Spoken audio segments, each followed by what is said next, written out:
One. All right.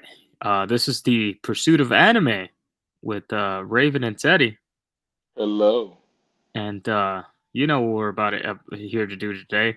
You know, we've heard these diss tracks coming out with Kendrick and Lamar, and man, I didn't want to have to do it to him, but it's about to have to go down right now. I'm about to have to start spitting some bars, so it's about time I start getting my respect up around here. Yeah. No, but in all seriousness, we're here to talk about the pitfalls of sequels. The pitfalls of sequels in anime, manga, and I think the pitfalls of sequels is also it bleeds into all sorts of topics. It actually even bleeds into the whole beef situation with Drake and Kendrick Lamar because basically I think that the root of the pitfalls of sequels, just to start us off, is basically the it's tied to the art of following things up, right? So like let's just say this. I just recently had a first date, right?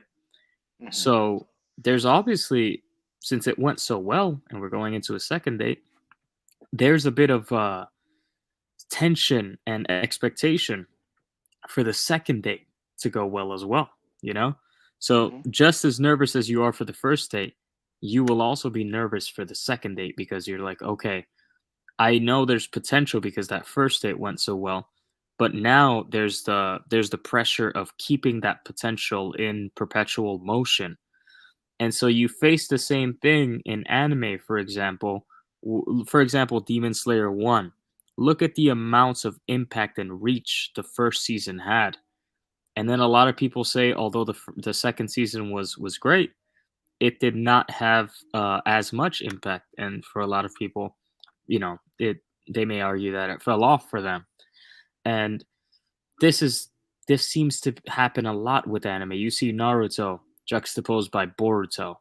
You see all kinds of examples, and even with the Kendrick Lamar and Drake thing, right? Mhm. At first, people were like going really crazy about the Drake responses, and now, his follow-ups haven't had the same steam for the people, even though he seems to be rapping and doing his thing. The people just don't like it, and obviously it has other factor. In that example, there's other factors. There's obviously who he's up against. But what do you kind of think about that? Say, do you think that it's hard to follow up after such a great first showing, first impression? Yeah, that's always the risk you take when you go really, really hard at first. Like you should never play your best cards at first, right? And that's why I've always been, because you and I, we talk a lot about, or at least we used to, not so much now because life is uh, taking, over, taking more space. But we've talked about creating our own stories, right? Writing our own stories. And Yeah.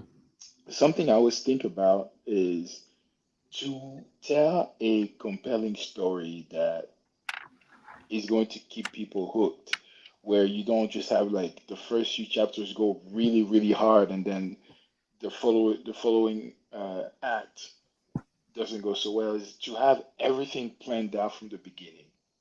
If you're able to come up with the full picture ahead of time, then you're creating a cohesive picture, right? Which means that Yeah. whatever you release after is going to naturally be the succession of what you dropped initially. That's why, like with the example that you gave with the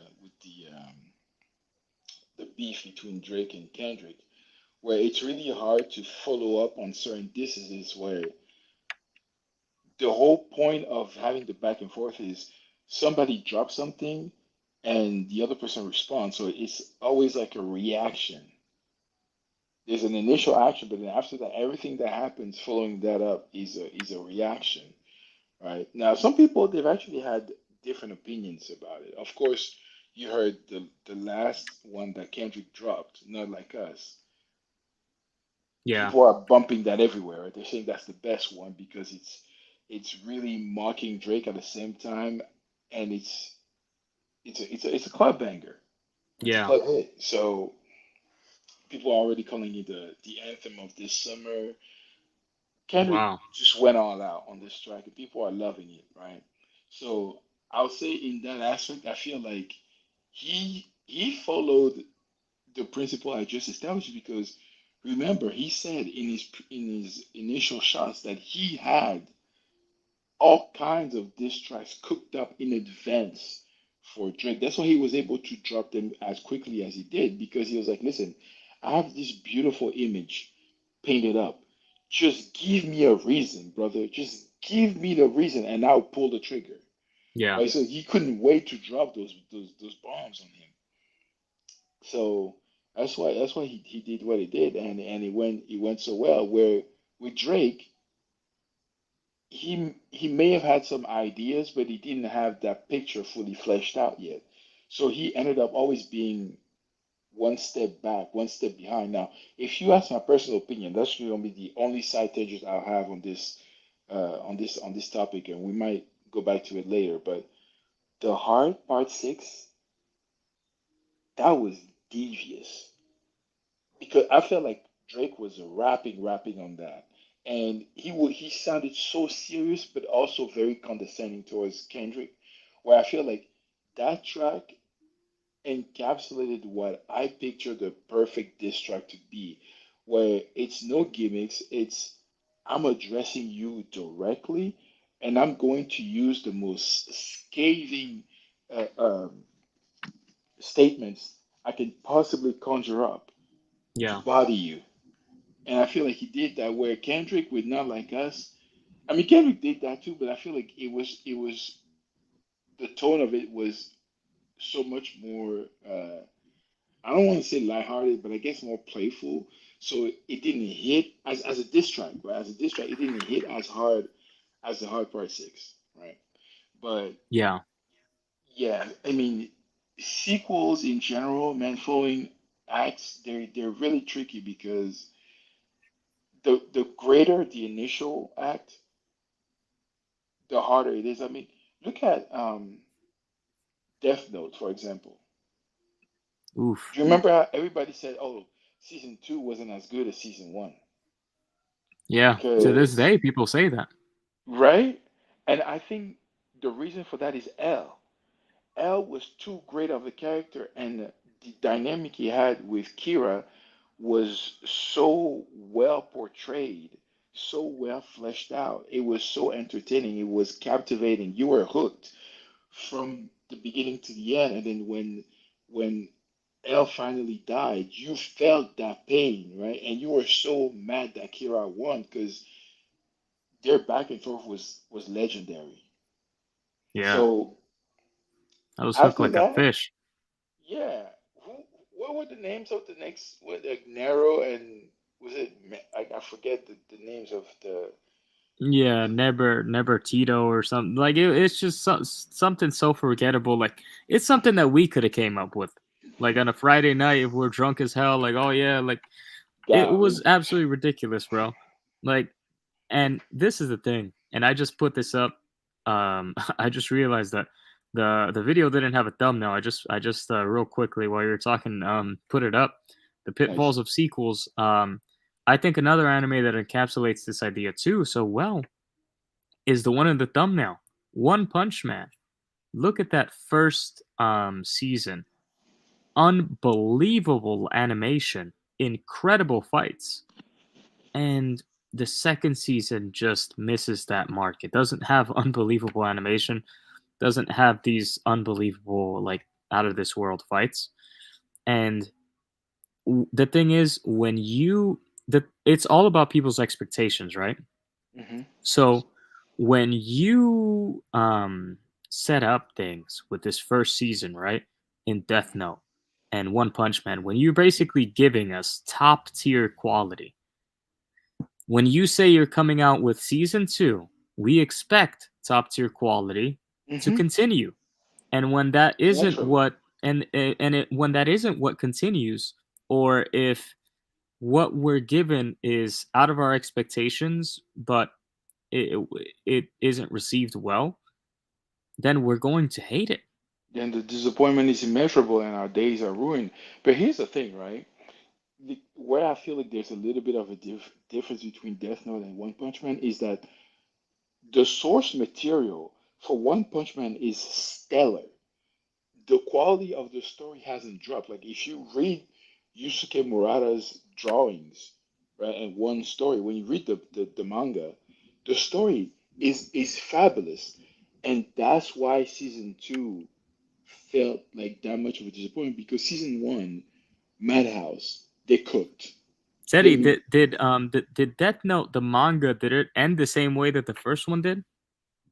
I heard there were some differences between the manga and the anime. Really? Yeah, I'm not sure exactly because I never read the manga, which is something I want to do at some point because I feel like it was a defining story in my hardcore otaku days. So just to do it justice, I have to go back and revisit. But yeah, no, I don't think I don't think the anime stuck to the Wow, manga. Yeah, that's and from crazy. what I heard, the manga actually has a much more compelling ending. It's still the same, right? Kira dies, but the way it happens is a little bit different. It's a little bit uh, Wow. more appealing. But You know what's a good, like a crazy example that a lot of what people forget, Teddy? what? Soul Eater. Remember Soul Eater, and then you see Soul Eater not? Have you ever seen that? I never even heard of it. This is the first I hear of it. Oh my gosh. So here's the thing. You see Soul Eater. Forget about how it ends, because how it ends, everybody has mixed opinions on. I don't think it was that great. Um, it went for a very like basic thematic ending instead of like a cool, awesome like fight ending, Yeah. which the manga did give us. The manga was completely different, and whatever happened in the anime didn't even happen in the manga. And the manga Hmm. had so much story after that. Manga was amazing, 10 out of 10. Yeah. Yeah. Anyways, you get the first, actual season of Soul Eater not, and it's absolutely, I mean, Soul Eater, regular Soul Eater, and it's absolutely incredible. It's some of the best anime, honestly, that you'll ever watch, and I'm surprised that a lot of people don't have Soul Eater on their like top list more because the story is absolutely immaculate. The world building is just as good as like most people's favorite, anime. Uh, Obviously on a smaller scale because the story is shorter. There were a lot Uh, of cool characters in that story too. yeah, that Like and that's the Death the thing. Kid and Black Star could be annoying at some point, but when he dialed in, when he focused, he was really It entertaining to was watch. epic, and I feel like he was a great example of that trope. You know, Yeah. like where that yellow haired dude at is it Zenitsu in Demon Slayer? Oh Lord. Like he's just annoying, man. Like like there's no like, oh Your yeah, he's favorite? annoying. Yeah. Some people actually like Zenitsu when Oh, he's I know. awake. Our brother I'm got sent. I can't believe it. Our brother got sent. I Yeah. can't believe it. Yeah. I mean, Unbelievable. there's somebody that recommended Bubble, so I don't really. Ah, now you're throwing shots at Gotham. Like it's a diss track. God damn it. Yeah, I'm playing. I'm playing. I'm playing. Yeah. Hey, it's all jokes. I jest. I kid. I kid. Yeah, Um, man. I'm gonna be thinking about this for like the next 3 days. I gotta issue an apology. You know, like J Cole, like J I know, Cole. bro. Yeah, Who here? Jake. Who out here loves Godsent and thinks he's one of the greatest to ever have laced up the pen or whatever. But Oh man. oh, by the way, I forgot to give my opinion on that. I think, dude, my favorite diss track of that whole kind of rap beef is Hmm. Euphoria by Kendrick Lamar, man. Oh, before you went hard. Before you went Euphoria hard. was fire, man. Yeah. When Kendrick just comes in and the beat is not even playing, and then he's just going crazy with the words, and then the beat just comes in, boom. It's just like it has me going hard in the gym. Yeah. That's what that track, and that's why I love it so much. I also like, I think my favorite Drake this out of that whole thing is Family Ties Family or Matters is Family the Matters. Family Matters, yeah, yeah. I know. Everybody loves Family Matters. I love Family Matters too, but for some reason the hard part six just speaks to me, man. I do like the Heart Part Six. I feel like we're like on a lonely island, dude, because nobody seems to like the Heart part, part Yeah, 6. yeah, I know. Which is weird because I feel like he basically laid out this grand master plan that he used, which essentially nullified one of Kendrick's disses, the one where he said meet the Grams, Yeah, because he said I basically put out and fed you false information. So, and instead of fact checking, you just decided to run with that, and now you look silly because all of the accusations you leverage against me are false because it's make believe, it's not real. I was like, dude, that's freaking amazing. yeah. Why does nobody appreciate like how clever that move was? And And he ends it off with basically saying like, listen, all the stuff I've been saying is facts, but in all the fact, stuff that you're saying is speculation. So from this point on, if you're gonna keep running your mouth, start showing receipts because I'm posting evidence that this dude Dave Freeze is posting pictures of hearts under your baby mama, the baby picture. She's not following you, she's following him. This is all facts. That exactly.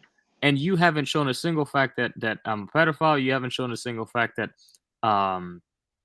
I what are the other accusations that Kendrick was Uh, that I have a daughter. You haven't showed a yeah, has single a fact that daughter. I have a Yeah, daughter. yeah, yeah. You haven't showed a single fact that I'm on a BBL, that I'm a Yeah, BBL baby. You know, yeah. you haven't shown a BLGZ. single fact. Yeah. So and that's where I was like, that's why I said like I feel like from a diss track perspective, the hard part six might hit the hardest. You see, here's what's gonna happen because that's always what I've noticed with the culture. What happens is I'm telling you all of this, right, about the hard part six. Give it until the end of the year, maybe, or maybe next year. Or it doesn't even have to be now. It could be years down the road. Somebody's gonna say, you know what? The hard part six was underrated as hell, and here's why. And then all the stuff that we just talked about will come out, and people will be like, "Oh my God, you're right. You really cooked Kendrick." I was like, "Yeah, but it's too late. You already gave Kendrick the dub. You didn't even appreciate the heart like that, right?" Yeah, So I like right now. I'm not mad. I believe Kendrick did win, but I feel like some of Drake's drops weren't given a fair shake in terms of how much like how hard they hit as diss tracks, right? But that's just me. I'm like, I'm just gonna let history play itself, play out and see what happens. yeah. So, That's the thing about it. I think that obviously can like it feels like it feels like it's very hard to win that beef because I think that Not Like Us is mhm. super valid. Like Drake is a fucking weirdo, dude. Like those videos of him Unfortunately, talking he to little is. girls, that shit is weird, man. I mean, that's not even weird. That's disgusting. You couldn't catch me. You couldn't pay me to do that. You know? Yeah, like the stuff with Millie Bobby Brown and all that. That's Yeah. just. And that video, you seen that video of him up on stage with like a 17-year-old girl talking about her breast feel good on his chest? I saw that. To be fair, I feel like he was younger too at the time, but I don't know that it. Yeah, he was like 23 or something, 22, 23.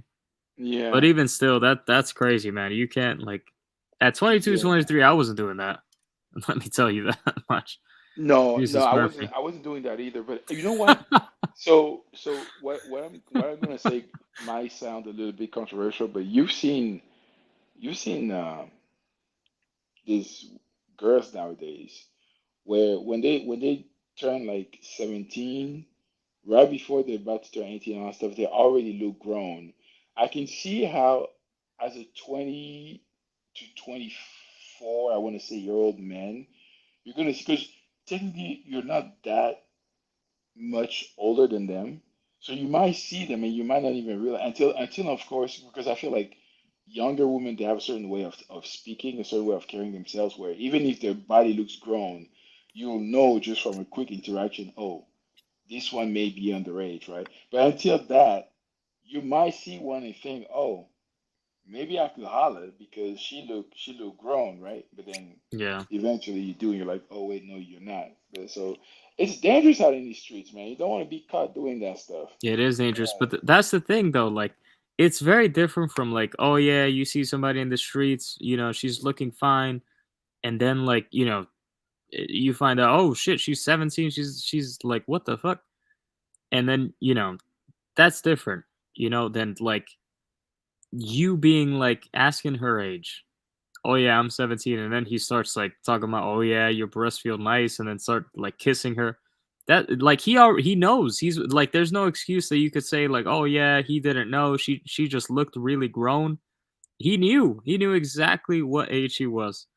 So I mean, it's very disgusting. So that's why I think even still, even with Kendrick Lamar, kind of falling for the bait, the Not Like Us just resonates with so many more people because I mean, yeah, you tricked Kendrick Lamar and that's crazy, but at the same time, you're still a weirdo, man.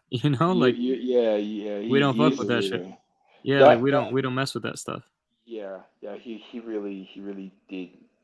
Kendrick definitely cooked Drake on that, and it doesn't help that there's too much evidence out there against Drake. So He can't say no to it. it's Yeah, he can't. he can't deny the allegations because it's I mean even girl from Stranger Things, Millie Bobby Brown, she came out and said when she was 14 or whatever that, or no, was she 17? I forget, but she's basically admitted to the fact that she was in communication with him. What what I feel is a dangerous game that Drake is playing is he's towing that line between, somebody that likes underage women and someone who's kind of, okay, because he's talking to them, but he's not necessarily doing anything with them that's like that we consider inappropriate. It's like he's just talking to them, right? And it's like, okay, the fact that you're talking to them already is a problem because you're grown. Like, what are you doing talking to these girls, right? And plus, you add to that the fact that they're probably super impressionable, and they're Yep. amazed that, oh, the great Drake is talking to me. That mindset might make them do stuff that they wouldn't do normally, and might make them pull moves on you. Because let's be for real, right? Let's be so for real. As a teenager, when you like, this is where your hormones are acting up at their highest. If you're in touch with your your idol, you're like close, you're talking regular in the DMs, you're going to be tempted to listen. This what I'm about to tell you comes from my chest, right? Bruh. If you told me as a kid, like I was in DMs talking to a Rihanna or a Beyonce, like we exchanged DMs as a teenager, bro, like Wait, as a 15, teenager, you 16. were DMing Beyonce? No, no, no, hypothetical. Oh, I thought If you. bro, I would not be here if I was Yeah, exactly. That's what I was just I about to would say. not be What here, the? brother. But just assuming, right, that I Yeah, was in a situation where, because when I was 15, 16, social media wasn't a thing like this where you could do that anyway. yeah, But assuming that it was and that I could, right, at the yeah. time, I would try to pull moves on her. Like Really I'll be so aggressive, yeah, because I'll be like, yo, is it who's a woman that you really like, a celebrity, female celebrity that you really looked up to as a teenager? growing up. I mean, obviously, just like you, Beyonce. Uh, who else? I mean, the whole Destiny's Child lineup. So Um, Sofia Vergara, I don't know. Like you can say nah, like, no, I didn't really look at Sofia Vergara like that. hey, take that back. Take that back right now. That's I crazy. didn't. I don't even remember what Sofia Vergara did. Like, what was she She's an doing? actress. She's an actress. Oh shit, that's what it is. Yeah. Oh, who's that chick that had like the really black hair, and she was like she had these blue eyes like the ocean. I think it was Jennifer Connelly. I Okay. remember seeing her like young. She Oh, was like smoking hot Megan Fox. Oh, because she if you was hot had me too. in the DMs of Megan Fox, it's over. Oh With Lord have Megan mercy. Fox. Yeah, Transformers. That Oh was yeah, a yeah, that yeah. was a listen. That's a what you would call it? That was a revolutionary moment for all men when that movie dropped, and she was like on that motorcycle, that scene, it is engraved in most men's memory because it was that potent. Yeah, All no, right, no. Let me show you Jennifer Connelly because I don't think you know what I'm talking about over here. I don't know who Jennifer Connelly I had is, to. I gotta or search her maybe I young do. because Yeah. she's older now. But when I was young and I watched movies like, with her growing up, obviously, like she was like I guess teenager here, but growing up, like basically grew up with her movies. She was surreal beauty. Oh Lord, have mercy. Okay, I see what you mean. Yeah, and I see me, what I see what you're cooking. yeah, the blue eyes, straight kind of hair. I'm a sucker for Um, blue eyes. yeah, I guess I'm a sucker for like the straight hair. She's very beautiful now too. Look at Hmm. her as an older woman. I feel like she's just aged, and her body was insane. Jesus Christ. Yikes. Um, yeah, Well, she's beautiful so now. And you know what? This mhm. this is underrated, and this is going to tie back into the topic. You see this right now. A lot of people will say that this on the left is better than this. Like the young is better than the old.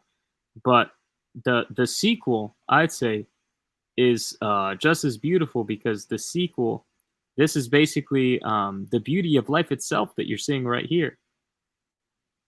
You know what I'm saying, Teddy? Like a lot of people, they kind of want to escape from the aging process. They don't want to age.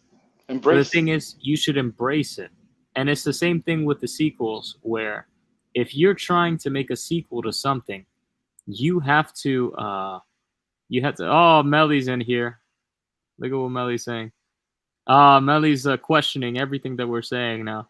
Yeah. What are we saying that's questionable? Nothing. But getting back to what I was saying, right? So Yeah. let's say that you were able to DM her when you Who were who?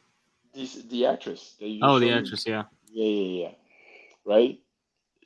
You telling me that as a 15, 16, 17-year-old boy, you knew that you could not only like communicate with her, but you might even be able to link up and meet her. That's a liability for her because you know you're gonna try your chance at it because you're like, what do I have to lose? Worst she can say is no or something like that, right? Yeah. So that's why I'm like, what Drake did is dangerous because you don't. I don't think he. I think he knows, but I don't think he understands just how much power he has as a celebrity over the minds of these young girls, right? But I feel like we really went on this crazy tangent. This really back. This really back. But I was gonna say on the topic of sequels, Yeah. right? This was an It insane was a tangent. tangent and a half. Yeah, no, But we went in. yeah, but hopefully it was enjoyable. Yeah, but go ahead, Teddy. What was on your mind just now? Yeah, I was gonna say like I feel like one thing I've noticed, one observation I've made over the years, where you can tell the difference between a good sequel and one that just feels like either a cheap extension of the story or a cash grab, is how much heart is in that sequel and what's the intention behind it. Mm, Because like we were talking about One Punch Man earlier, right? I feel like the major difference between season one and season two was the fact that season one had a lot of heart in it.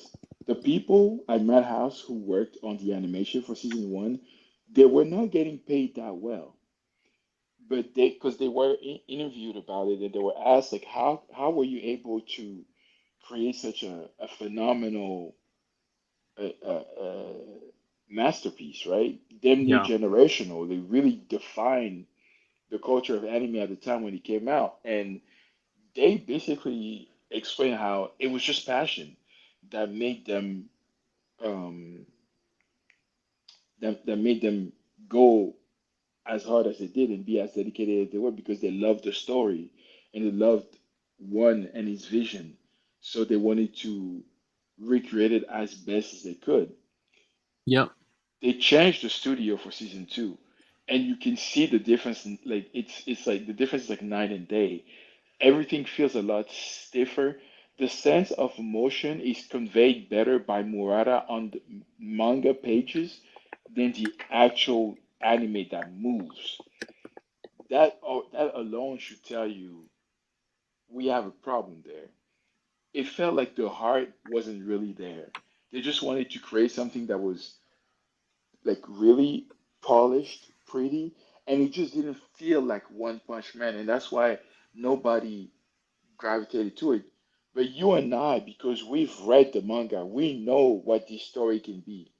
It can break the internet if they do it right. Every single episode that they release for season three, it could be generational stuff that we're talking about right now. You've seen the manga, right? Like you read the manga, the whole thing that happens with Garo, Oh yeah, it's some and good then stuff. beyond. Like it's crazy. It's the hype is immeasurable, and I feel like Madhouse needs to take back uh, the One Punch Man project and work on it because they were able to do it justice. They were able to convey the heart of it, and Yeah. another one wouldn't the I forget it was Pseudo Piero I think who that did season Oh two. yeah, like is it Period or Piero? I don't even remember. It's Piero, but the thing is, because it's French, a lot of people It's don't French. pronounce it, so they say Perio. And They say every time Perry. I hear it, I'm like, my You're ears, they're like, bruh, bleeding. It's Piero. Say it right. Um, man. but how? Whenever I Yeah, get a wine and I see some words in it that I can't pronounce the name of, I gotta freaking show you a screenshot of it. But yeah. I'll tell listen, you what to say. this is the thing, man. With this whole sequel thing with Boruto, a lot of people they're like, "Oh, Boruto, Boruto, Boruto. Why won't people accept Boruto?" Listen, because Boruto sucks. Like I don't know what you want me to tell you. The thing is this: when you want a sequel to do as well as the original, you had to meet the people's expectations. Because this is the thing: when the people have their expectations met, they're satisfied. When the people have their expectations surpassed, they are in Over the awe. moon, overjoyed. Yeah, Exactly. Have you ever seen on Instagram, Teddy, these games, these like funny math games, like yeah. I know where exactly what you're talking about. right, like where you see a dude shooting and Yeah, like it's +10, -5, and then he yeah. chooses -5 for some reason, and then he ends up losing, and then you get so mad, you're like, oh my god, let me just download this game to see if I can win it. It's a trap.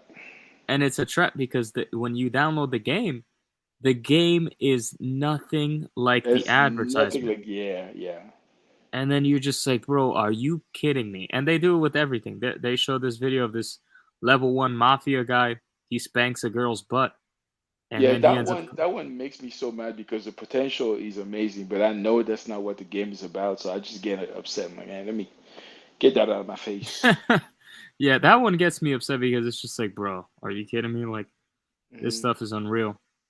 No. I had another experience with Instagram ads too the other day. I don't know if you've been getting this. This is actually pretty good. So there, and Melly probably knows about this. There's this Chinese like show on Instagram Reels where you'll just be scrolling and it'll just be an advertisement of this Chinese show. Like Hmm. it's like this guy. He is basically the CEO of a company, and he's married to a woman who she's wealthy enough. She's not like the CEO like him, and a lot of her family are higher ups in that company. And so he's been basically masquerading as a poor man to see if she would accept him and her family would. And she accepts him. Obviously, they get married. But her family, when he goes to meet them, they start treating him like complete garbage. Hmm. And it's the most like it's so simple, but it's so satisfying because you see slowly but surely, he starts revealing his wealth and his true status. And one by one, you just see like all these people that they thought they were above him, they just start basically bowing down to him, and it's so satisfying. And it's the first show I've seen of that caliber, And I'm starting to get ads now, basically. And how it circles back is that I'm starting to see ads now of similar shows, and none of them have been like that first one that I've seen. Hmm. So a lot of the times it's hard when you have a formula and you like, for example, Gangnam Style. Um, Yeah, it's hard to follow up on something so big if sometimes you have to break the formula as well, if you know what I mean. yeah, yeah. No, I know exactly what you're talking about. And but that's the thing with something like that, right? It's always a gamble. You don't know for sure if it's gonna work, but you gotta trust the process. And again, like I said earlier, the intention that you're going in there with also makes a big difference. Yeah. So, but how you feel about Tokyo Ghoul, bro? Oh man, I don't even get me started on that crap. Wasn't that That scandalous? it was awful, man. It was probably one of the worst things I've ever seen in my entire life. That second was it the second season that was called Tokyo Ghoul Re? Yeah, yeah, that's And what it you know what was. the crazy thing is, Teddy? It's Hmm. not even just the anime this time. You can't make the excuse that, oh, the manga was much better. The manga sucked too. When they did that, Really? dude, when the first part of the manga was great. But when they did that whole switch up where Kaneki he becomes this white-haired freaking detective that's hunting ghouls, and his name is not Kaneki. He has amnesia, and like throughout like hundreds of chapters, people are acting like, "Oh no, that's not Kaneki. He's so and so." And I'm like, "Bro, what am I, 12? That is obviously Kaneki." And then lo and behold, oh, whoop-de-doo, takes us like 10 years for us to finally to be revealed that that's Kaneki. It's almost like that My Hero Academia reveal with that blue-haired dude that he was related to Todoroki. Darby? Yeah, yeah.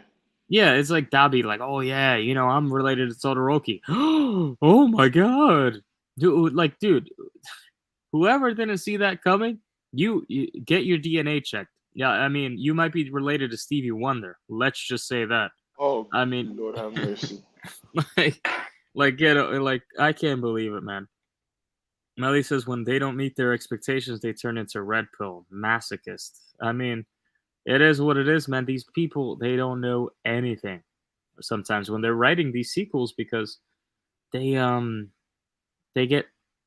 Do you feel like people overthink it when they're doing sequels, Teddy? Yeah, yeah, yeah, yeah. I feel like the pressure is really on for them when they had an initial act and they were like, "Oh my days, I need to do something that is at least as good as this or surpasses it." So, because here's the thing, right?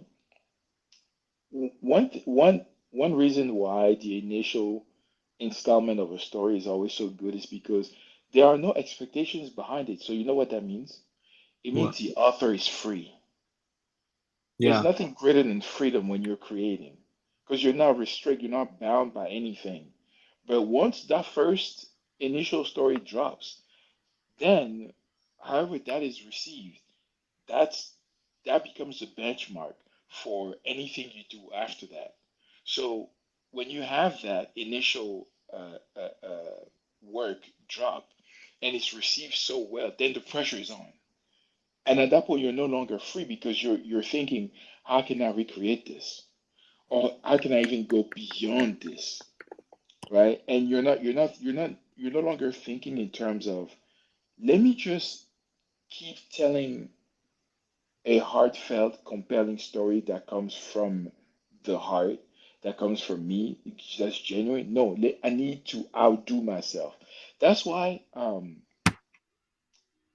when you think back to One Piece, right?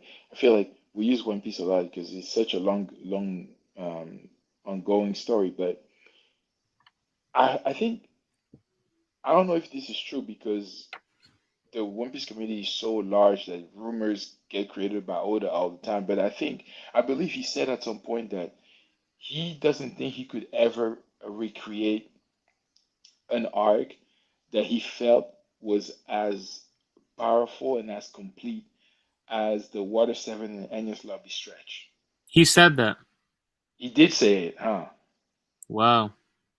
So I was like, you know, You and respect it.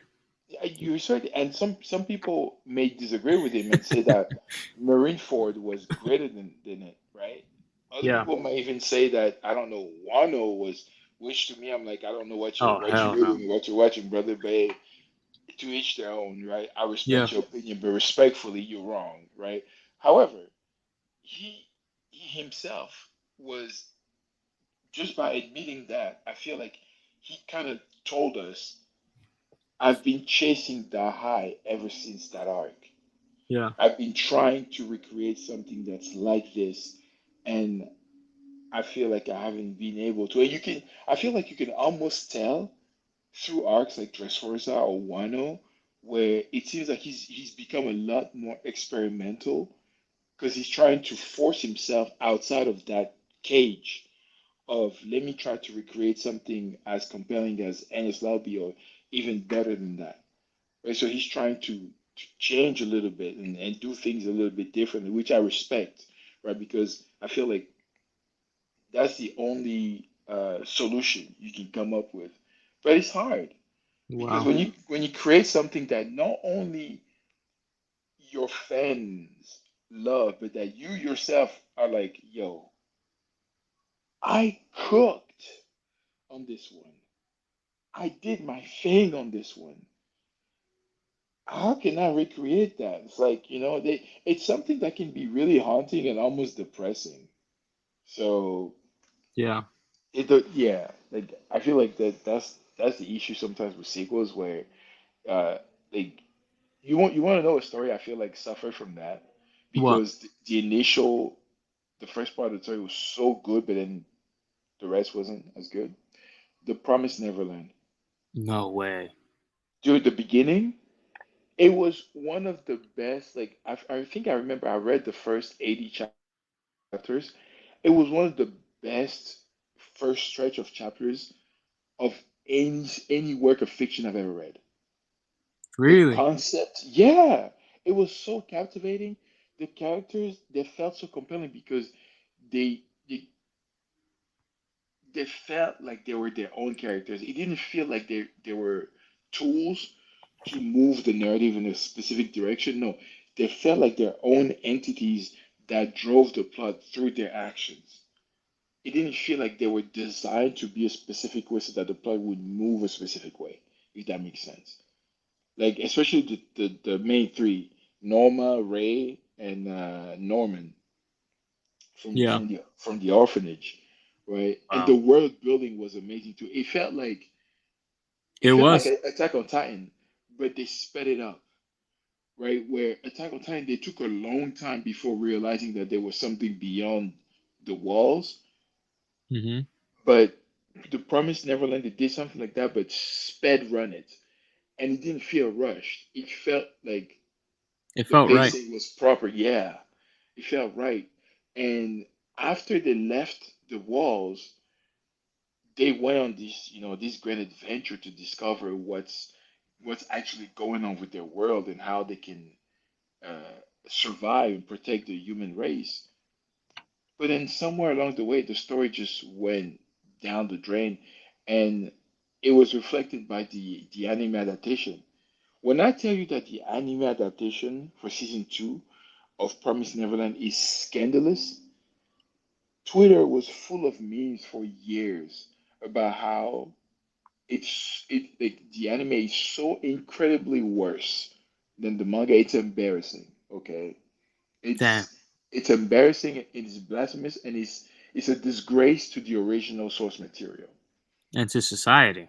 and to society. How dare you feed us some mid when there's so much content out there that we could be consuming? I'm sorry, I'm not gonna waste my time with this when there's so much higher quality content out there for everybody to enjoy. You feel me? Like Made So, in Abyss. yeah, made in abyss. Oh no, please don't get me. You baited me. I hate you. I was, Yeah. I was on a roll. I went in there. Made in Abyss is not bad. It just feels overrated in my opinion. I feel like it was just really edgy for the sake of being edgy. The story didn't really do anything for me. Like it did something at first because the world building was interesting. The fact that you had to go down to the center of their world or whatever to discover the mysteries of their world. I was fascinated by that, but then Yeah, it was some cool stuff. it was some cool stuff. But then I kind of lost interest at some point. Yeah, I forgot when that was. I don't remember much of the story honestly to begin with, but I mean, do you think, like, for example, I know Bleach, a lot of fans have wanted like the sequel, and they have the Hell Arc sequel kind of being teased. Do you think that Kubo should just like, uh, do you think he should just hire, like, put the pen up and just like chill out? Well, see, the difference between something like Boruto and something like the Hell Arc is that the Hell Arc addresses questions that a lot of fans had about the story that went unanswered for a very long time, Yeah, right? And that's one of the beauties of the way the story of Bleach is written is that there are a lot of which I feel also applies to One Piece, where when the story is done, there will be a lot of loose ends that don't necessarily need to be tied, but would make for interesting sequels or side stories.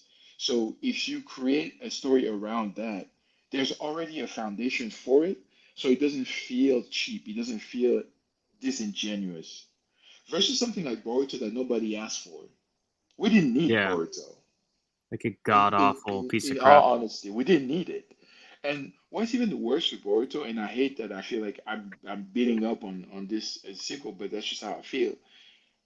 Naruto, the original story, wasn't given time to breathe. In fact, before the last chapters of the original run of the story came out, they were already teasing Boruto. Yeah, Which in my mind, I'm like, I'm sorry, I can't. I feel like that's for a different generation. My generation, there was Naruto. I grew up with this. Some of the most iconic, some of the most memorable moments in that story, some of the most life-defining moments for me personally, happened in that run from Naruto to Naruto Shippuden. I don't have that kind of attachment to Boruto. I don't know who that wow. kiddo is, right? I know his dad. I don't know who that kiddo is. I don't want to have anything to do with him. Yeah, he And sucks. he really does. And what's worse is the little tidbits that I got from Boruto were moments where the old gen was getting disrespected, and I just can't sit well with that. Yeah, So because you're telling me that the characters that I've spent this damn lifelong journey with, grew up with, watched them achieve greatness, are now decrepit old men who are actually in their 30s, maybe like 40s at the oldest, and they're being treated like they're like Saratobi, Hiruzen. Like, no, no, what are we doing even right now? worse, honestly, even worse. They're Even treated like they worse. suck. They just treated like they suck, man. Yo, Hiruzen was going toe to toe with the first and second Hokage in his old age when Orochimaru summoned them. So yeah, they're being made to look even worse, and then you're going to give Naruto a silly Baryon mode transformation because so there was this whole thing about how you can do that, but then Kurama would like, All right, Teddy, man. what would you choose, man? If you could erase Boruto, you have three choices. You could either erase Boruto and give Naruto Shippuden a sequel that's actually good, or have Oda rewrite, like, go back in time. Oda rewrites Wano and fixes all the problems with that arc and makes it actually like amazing, everything that people hyped it up to say it would be. Hmm. Or you get to see Aizen's Bankai.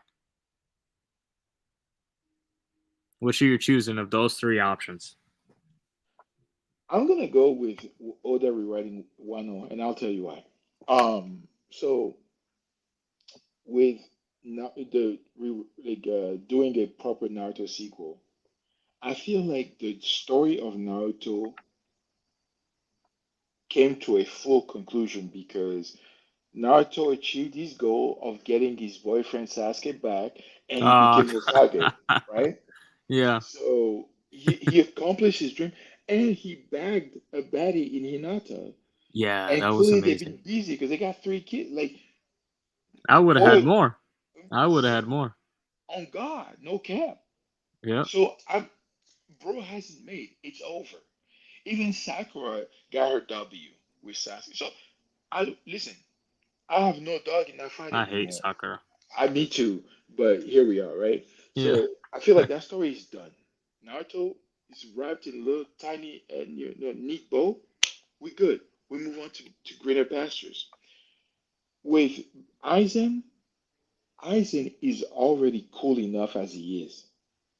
I don't know that my brain could handle his Bankai release, and I'm not even in the story. So with him, I feel like it's always somehow the hype always keeps ramping up with him.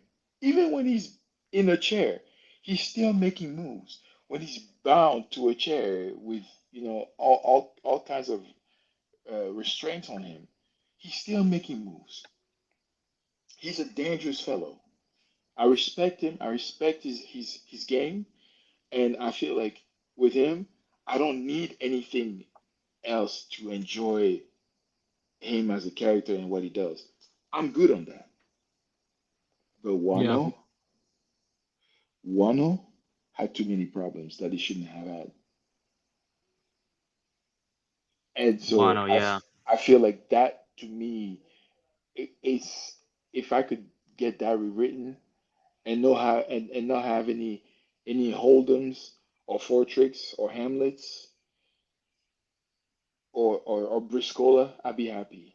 I would be happy, yes. Because I feel like we focused too much on characters that didn't matter. Shout out to Old Man Yogoro, your favorite character from Wano, right?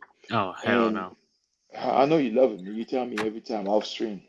But we spent time in Udon where there was zero tension whatsoever. And here's the thing. I don't mind zero tension as long as that's the expectation. Don't try to build tension and then there's none because then we're disappointed.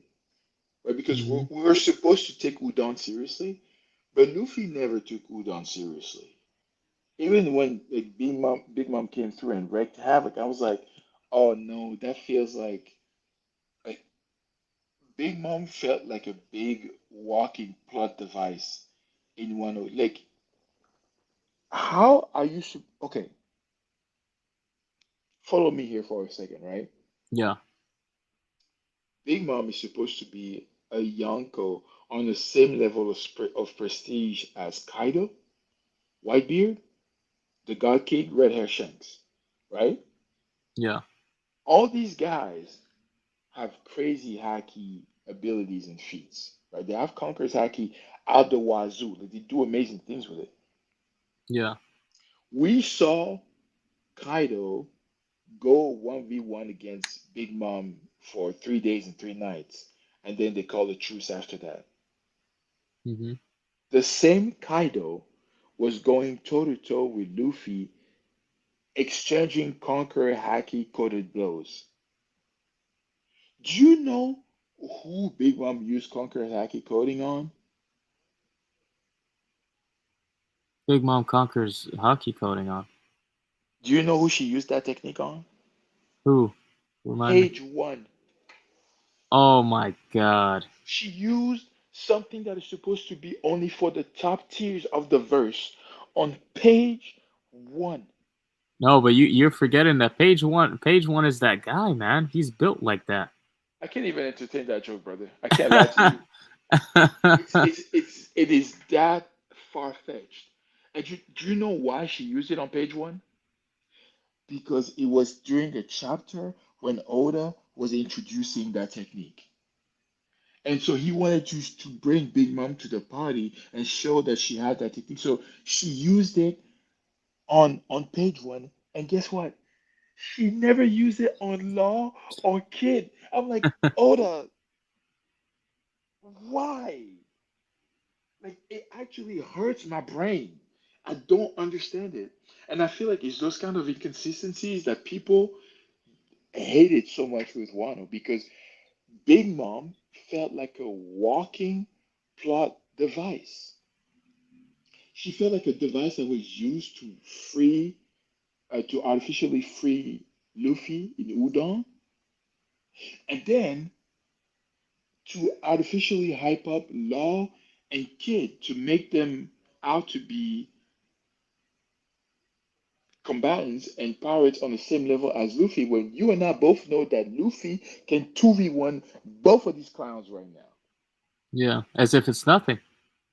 You would be laughing the whole time. Wow. So Wano is so problematic on so many levels that I'm like it was supposed to be the arc, because mind you, we hadn't had an arc in the New World up until that point, ever since like Punk Hazard. We hadn't had an arc where all the Straw Hats were together, where we had an opportunity to give all the Straw Hats amazing moments. And fights and everything and cool Do you stuff know? to do. You know the thing that pisses me off, man. You know What? Usopp. Usopp is so crafty.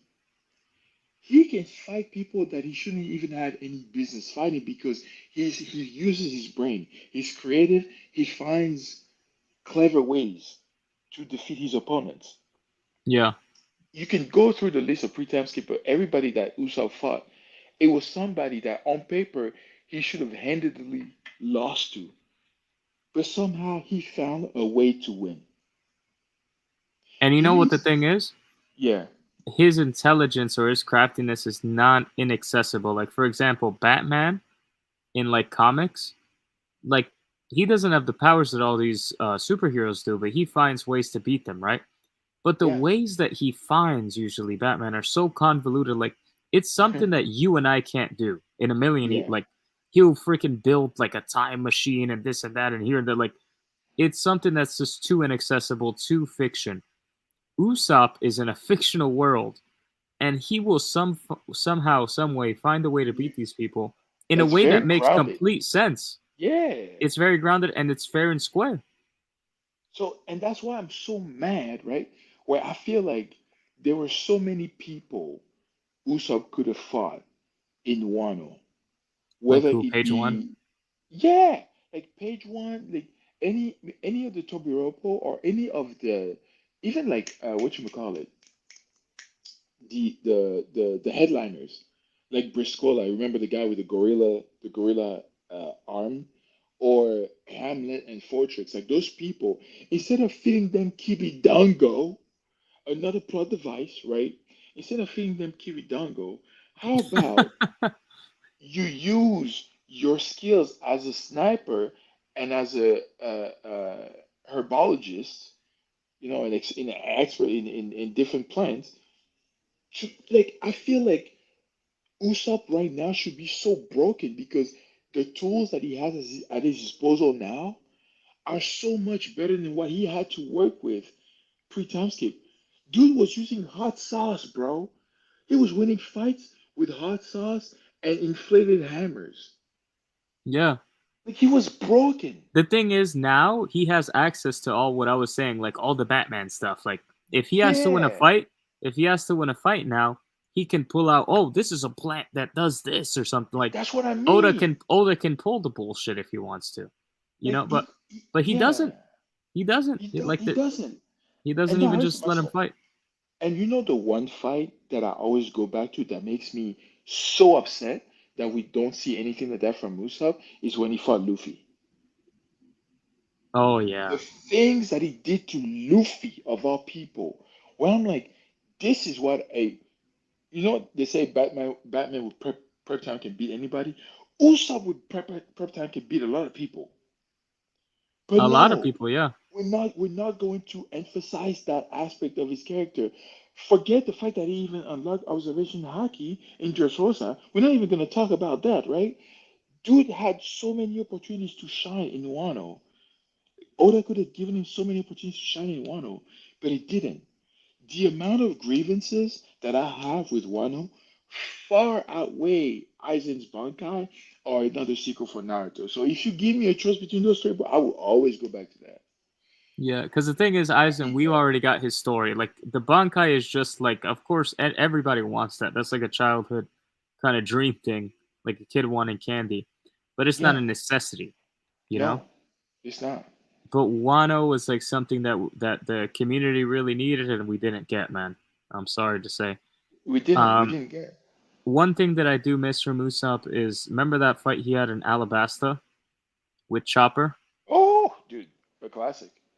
I miss stuff like that, man. Like Yeah, razor close fight to the edge, tooth and nail. You don't know who's gonna win. It goes back and forth, you know, and almost like and a it. boxing fight. 1 second this person's hurt, the other second that person's Oh hurt. no, it was so exciting to watch because at one point you think, oh yeah, Usopp and Chopper have the upper hand. Psych. No, you don't. Like it was so captivating the back and forth. Like you were enthralled, right? The whole time you're just like, how is this going to play out? And I feel like Nami's moment with Ulti Yeah. when she said, "Oh, Luffy won't stop until he becomes a Pirate King." I feel like that was a cheaper version of Usopp in that fight in Alabasta. When they were mocking Luffy, he was like, "Listen, I may be a coward, but even a coward has moments where he will stand his fucking ground." And that's when his Oh my captain's god. goals and dreams are being laughed at. I will not back down. Get this ass whooping. That's my Usopp, bro. Whoever this is in Wano, I don't know who that is, man. I'm I sorry. couldn't believe it when Usopp said something like that. I couldn't believe it. It I was got so much chills, so, bro. When he said that, I was like, oh, Usopp, talk to this bro. bro. I Talk to almost him. wanted to go into the streets, into the hood, and throw a party, throw like a barbecue, bro. That's how much that scene was a Us- certified hood classic, bro. it's certified who called it, but Usopp's balls dropped that day. Yeah, I think my balls dropped that day too. Dude drew some chest, some hair on his chest, bro. Like what? Yeah, man, that was epic, man. That was It truly an epic scene. it was, and that's why. And I think this is. Remember how we were talking about sequels earlier, and how sometimes you have that trap of when you've created so many amazing moments Yeah, before, and you try to recreate them. I feel like that's a trap that Oda fell into with the Nami moment, where he tried to recreate that same level of like a powerful, like emotionally charged moment with Nami saying what she said, but I don't know about you, it didn't hit nearly as hard as the Usopp line for me. yeah. For me, I Because was just like, next page. yeah, like I felt like the build up wasn't there. You didn't see really how conflicted she may have been or whatever. Like it was just, oh, we're here now. We've arrived at the moment where she's going to declare that Luffy will be the Pirate King, and I didn't jive with it. I didn't jive with it. Yeah. Frankie had a better moment than Nami, in my opinion, when he rolled on Big Mom's face with Oh his yeah. leg, and he's like, he was talking to the Usopp and Nami, and it's like, yo, do you not believe that Luffy is going to be the Pirate King? So if he is, why are you scared of a mere Yonko? I'm like, Frankie, talk that talk. Yeah, I like Frankie, bro. I do like Frankie too. A lot of people don't like hate on him, and this is like, I don't know if you ever played this game, Final Fantasy VII, like the original I on know like of it. I never PlayStation played it One. though. Yeah. There are these like there's the main set of characters, right? And then towards the end, you meet another character that's unlockable. That he's like an older dude, kind of like Frankie, Mhm. and he's a weird dude. He doesn't really have cool powers, kind of like Frankie, like when compared to the others. And so a lot of people just seem to not like this dude because he's older. He's not young like a kid or anything. He's older and a little weird looking. But man, these characters are epic. When he had that fight with Senior Pink, let me tell you, man, that fight was epic. Oh yeah, And that was a man's fight. you know what? Speaking about Final Fantasy, that's another kind of examples of sequels. Like Final Fantasy VII was probably one of the probably I mean it is one of the greatest games of all time. But a lot of people debate on whether or not it is the greatest game of all time, just in general. That game was so good that the next game, even the next few games, were amazing. And even to this day, the games, I mean, the games nowadays kind of suck. But 8, 9, and 10 were immaculate, Hmm. but none of them were held to the same prestige as Final Fantasy VII. Like, apart from people who love Final Fantasy. So, like, that just goes to show you it's very hard for, like, when initial product is so good, it's hard for a sequel to follow it up because with the follow up you have so many now you have people talking, oh, what's going to happen now, this and that, here and there, um you even see it in boxing, you know when a fighter is unknown, you know Yeah. nobody knows, nobody cares, right? Obviously that's why they're unknown. And then let's say they have their first big break, they knock out some crazy champion, and they're like, "Oh, holy crap!" Like this is like, for example, this past 2 weeks ago, Ryan Garcia, he knocks out Devin Haney. A lot of people now they're wondering, like, "Oh man, what's he gonna do next?" I mean, he's probably gonna suck. He's probably gonna look horrible his next fight, you know, Hmm. because this past fight he looked so amazing. So it does like he it would take for him to knock out Godzilla his next fight for you to for you to be impressed because you've already seen the heights of what he can do, and he Yeah. doesn't have much more to deliver apart from that. So you're going to be disappointed no matter what, and that's where the hype crashes into a wall, and then people start saying, "Oh, well, he never was nothing, he sucked this and that," and you know that's kind of the psychology that goes into it that I see. But I guess that's kind of my last thoughts on the topic. Teddy, do you kind of have any thoughts to kind of wrap us out on this topic, wrap us up?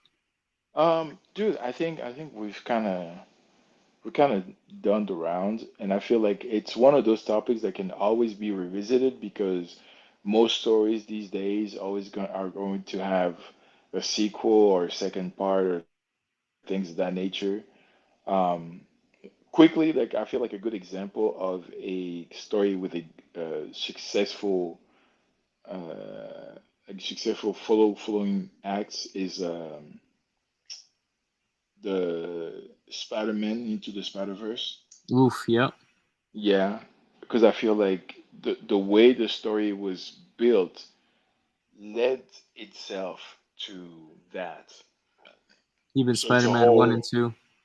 yep, yeah. So it's like a cohesive narrative that makes sense to have a second part or succession.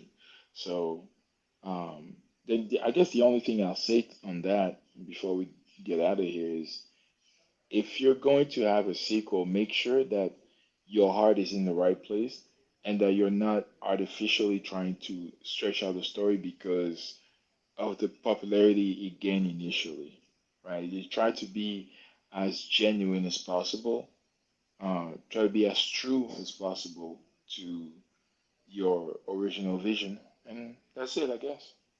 Yeah, it's as simple as that. But yeah, this was a great stream. Thank you, Melly, for showing up. Oh Uh, yeah, Melly, appreciate you for stopping by. for sure. And I guess that's it. We will catch you on the next one. Let us know what you think is a good or a bad sequel, and kind of what goes into you know kind of why sequels usually aren't as good as the first, or why sequels usually go downhill. But yeah, this has been the Pursuit of Anime, Raven and Teddy, and we are out. Peace. Peace.